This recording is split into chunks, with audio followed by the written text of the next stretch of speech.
Hi friends, இன்றைக்கி எங்கள் வீட்டில்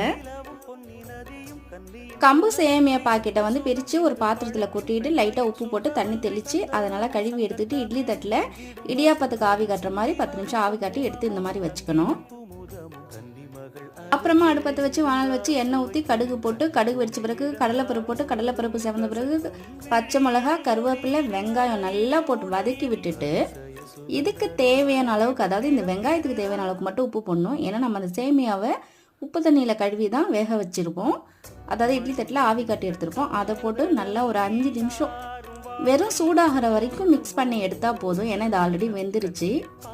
இது வந்துட்டு மல்லாட்டை சட்னி, பச்சை மிளகா போட்டதால் இந்த கலரில் இருக்குது. சுட சுட சுட இருக்க இந்த கம்பு சேமியாவுக்கும் இந்த மல்லாட்டை சட்னி காம்பினேஷனுக்கும் பக்காவாக இருந்தது. அதனால தான் நான் இந்த வீடியோ போஸ்ட் பண்ணுறேன். கண்டிப்பாக நீங்களும் வந்து கம்பு சேமியா வாங்கினீங்கன்னா ட்ரை பண்ணி பாருங்கள், சூப்பராக இருக்கும். அடுத்த வீடியோவில் பார்க்கலாம்.